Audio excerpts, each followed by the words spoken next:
What's good, everybody? Welcome to Outside the Playbook. In this video, we're going to be reacting to Pat Bev's response to Trae Young's response to Pat Bev's response to a tweet Trae Young made in response to Pat Bev. That's where we are in all of this. Give this video a like, subscribe to the channel. Let's break this thing down, man. I'm tired of being humble. I'm tired of letting people think they got a chance. This is my show. This is my camera. I run it. Oh!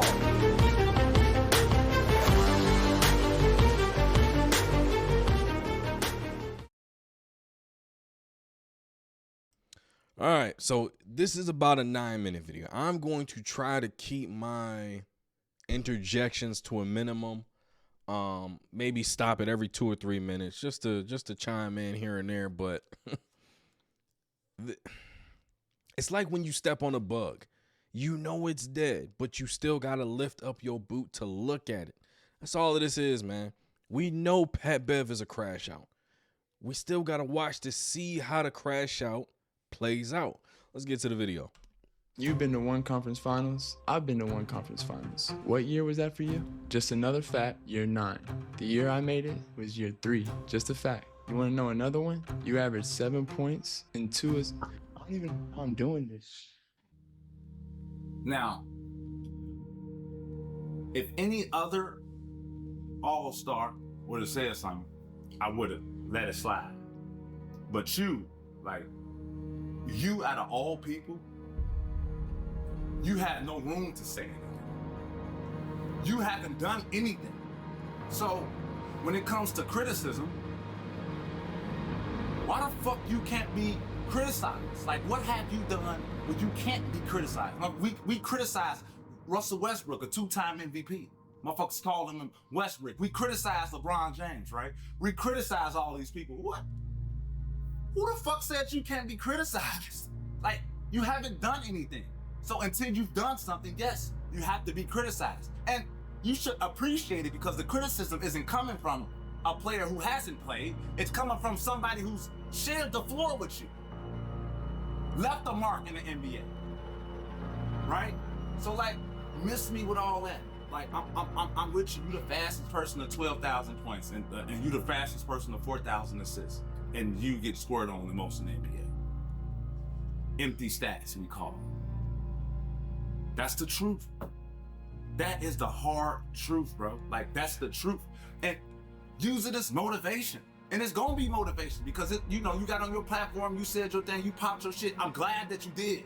I'm glad that you did, bro. Like, I appreciate that. It makes me sense. You got a sense of fire in you, but the truth is the truth, bro. You don't win. And until you start winning, it's when your word can become bigger. If this was anybody else, I'd take it. You know what? KD, you got it. I can't say nothing to you. What I'm gonna say to KD, Brian, you got it. But you, on the other hand, nah, you ain't got it. All right. Humble yourself. Already a lot to unpack. We 2 minutes in. All right. A lot to unpack. Number one, why are you someone who is a part of the new media, a player who no longer is in the league, but has a unique, nuanced view of the game, and coming into the media side of things, you're going to provide a different perspective on how the game should be discussed? Why are you sounding like a media member? Why are you talking like Stephen A., like Shannon Sharp? Why are you sounding like all those other guys that sit on these panels day in and day out and making the same exact comments that you're making right now? Close your eyes, picture him with a receding hairline and a lighter tone of skin in a suit and tie, and I swear I'm listening to Stephen A. Smith. You cannot be on this side of things as a former player sounding like them. The other issue I take with this, Trae Young is a multiple-time All-Star. Been to a conference finals as the guy. Led the league in points, led the league in assists. Hasn't been done in years. Why are we acting like Trae Young is a nobody? Now, me, I'm big on, it could be empty stats if he's putting up numbers on a bad team. But when we're talking about Patrick Beverly versus Trae Young, I don't think they're on the same playing field. Why is he having this conversation like Trae Young ain't Trae Young? You know what I mean? It's disturbing. Embrace the constructive criticism, get better at that, and move the fuck on. We don't have to keep going back like this a motherfucking My bad for the language. YouTube debate. Like, it ain't that deep. You talk about uncomfortable. You talk about me coming to the league at what, 24?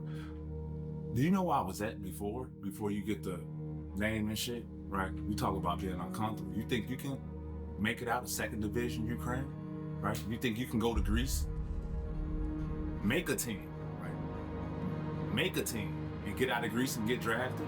You think you can go play in Russia for 3 years, make it out, still go to the NBA? You talking about uncomfortable? I'm the motherfucker that know uncomfortable more than anybody, right? But with all that, we go talk facts, right? Like, cause I like to go facts. And anything I say, right, is don't take it how I'm saying it. Just take it, is it true, yes or no? Simple as that, right? Facts. This is a fact. Before he go into all that, I'm not gonna dive too deep into this. I just want to stop it and make my comment, and we gonna keep it rolling.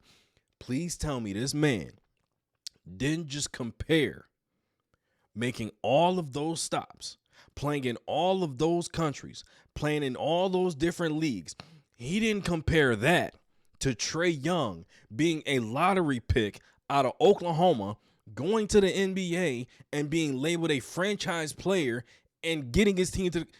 He didn't just make he didn't make that comparison, did he? Got me sounding like Booker T. Tell me he didn't just say that. This is getting out of hand, man. Somebody got to stop this. Sees Trae Young, they get thrown out the building by their column. You hear me? Players come, they see you, they get traded. Coaches come, they coach you, they get traded. GMs come, they govern the team, and then they get fired. Everyone that sees Trae Young gets fired. That's the truth. That is the truth, right? No one has coach killer. Like, no one has. People are scared to play in Atlanta. This is the truth. I don't know if you know or not. Feel me? I really don't know if you know or not, right? Players don't want to come play in Atlanta. Coaches don't want to come coach in Atlanta. Lloyd Pierce, great young coach. Nick McMillan, phenomenal coach. Cooked when they came and saw him. Cooked. We talking about coaches who had bright futures, right? People come see you. After they leave you, they're cooked. That's the truth. When I was overseas, you can ask anybody, the man. When I was in college, the man. In high school, the man. Can you be the man and come to the NBA and be a whole nother different role? Can you be an offensive threat your whole career, come to the NBA, all of a sudden you're the best defensive player? These are your words, not mine. These are you saying. Sir, that's not a point for you. Because guess what? He came to the league, didn't have to be a different player. That is not a good thing for you. That means the person you've been your entire life, you got to the NBA and you were no longer elite at that thing. So you had to change your role just to be here. That is not a flex, my boy. And I would never say that Trae Young is a coach killer. I would also say the Atlanta Hawks have not always been a great the Hawks have never been a well-ran organization. They've had, a lot of instances where they got lucky, right? Joe Johnson, Josh Smith, Horford, them Hawks got lucky, put that team together. Cool. Also, you got to draft well. That's fine. But ever since then, it's been downhill, 100% downhill. That's not on Trae Young. He ain't in the front office doing all these things, right? Pat, you gotta stop, man. This is getting words about me. I'm a great defensive player. Can you switch your roles and become a great defensive player? You mentioned all the guys I played with, right?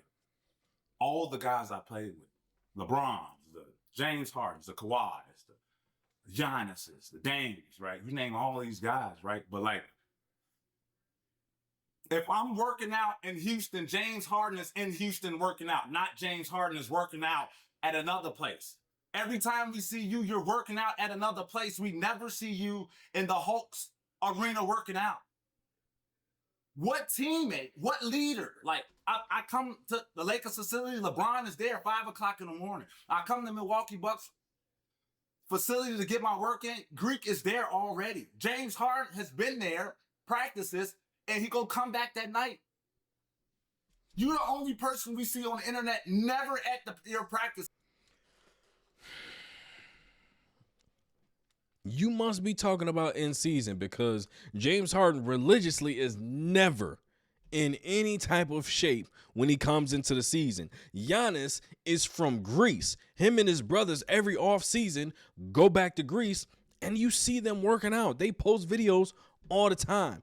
These players have brand deals, contracts with organizations to where they have to leave the country and go on tour. You can't tell me that Trae Young is always going to be at the facility. Giannis is always going to be at the facility. LeBron James is always traveling. You can't tell me that he's always going to be at the facility. If you follow Jimmy Butler on social media at all, you know this brother goes around the world and he has his trainer come with him. He is not always at the facility. That is cap. Come on, bro. Facility. It's wild. It's wild. Like we gonna be real. Let's be real. That's real. You're not a great leader. Can you be a great leader? Yes. Yes, you can. Right? Right? Will it take this? Probably so. Regardless how it goes, it's gonna be good that comes out of this. Regardless, right? I hope this is motivating. Right? I hope that you get to the end of the year and you fighting for a playoff spot. I hope. You're not about to sit here and act like this is going to be because of you. If he has any success this season. Trust me, I like to see you at half court shipping them little ass shoulders. That's lame. Right? That is lame. But don't get it twisted, Trae. Like, don't get it twisted. When you talk about facts and basketball, these are facts. You don't win. People get fired. Simple as that. And we talk about like roles, right? We talk about, what you say, 7 points, right? Like that was my role, right? To make motherfuckers like you look good, right? To make motherfuckers who don't play defense, who are liabilities in the fourth quarter. If it's a tie game and the other team has the ball, you cannot be on the court. Fair. This is the truth. Fair point. I've seen it. Everybody used to come want to play in Atlanta. Every coach used to come want to coach in Atlanta. Like Atlanta is ATL shawty. Like everybody want to be in the A. You got there, they've been awful. They've been god awful. The last point guard who held it.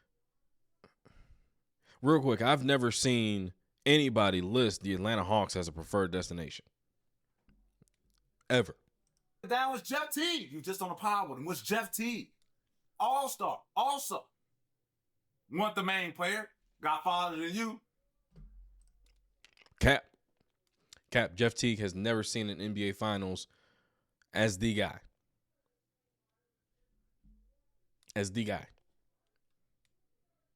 Now, Jeff Teague was in an NBA Finals. He was not in a significant role. Played with Giannis, got the chip. Cool. That's not the same thing. If that's the case, Robert Horry has entered the chat. Like, so come on with all that, dog. I'm all with you, Trae. I'm all with you. The game needs it. The game needs you to be in the playoffs, right? You're the closest motherfucking thing when it comes from shooting the ball to Steph Curry. You're the closest motherfucking thing. The game needs you. But you got to sacrifice yourself more for the better of the team. And sometimes that means your game. Or sometimes that means your personality. Straight up. And that's all it is. Constructive criticism. Take it how you fucking want to take it. It don't matter to me. But don't take it personal. And I'm all with it, right? You call me anything. You call me crazy. You can call me delusional, right? But where I'm from, you have to be delusional to even make it out, right? I know you talking about me standing on the table, me with my jersey. Where I'm from, we celebrate all wins, even the minor shit. Where I'm from, we celebrate waking up and making it back. Not going to let you get that point off, Pat. Not going to let you get that point off. This all started because he said Trae Young hasn't done anything, hasn't won anything. He's not a winner. This is where it all started. If you are talking about celebrating the small victories, standing on the table in the play-in, my boy, he went to the conference finals as the guy. What are we doing? What are we doing? You're contradicting yourself a lot, Pat. It's not a good look, man. It's not a good look. And a lot of people, they rock with Pat. I'm one of those people. I really rock with Pat. But when you wrong, you wrong. You're not about to sit here and say, hey, you got to celebrate the small victories. He's been to the conference finals, multiple time All-Star, assist leader, scoring leader. What are we doing? This all started because he's an All-Star and you're not. We're talking about, hey, why don't players actually play and put forth effort in the All-Star game? You're speaking on something you've never experienced, and you told him he shouldn't be having anything to say about it. He's been somewhere you haven't been. You're contradicting yourself. You're making yourself look ridiculous. I'm not even going to finish this. I'm not going to let you get that point off, man. I'm not going to let you get that point off. Give this video a like, subscribe to the channel. Click the link down below in the description to get discounts on brands like Fanatics, Dad Gang, and Dubby. Let me know in the comments, is Pat Bev speaking facts or cap? That's one more for the good guys.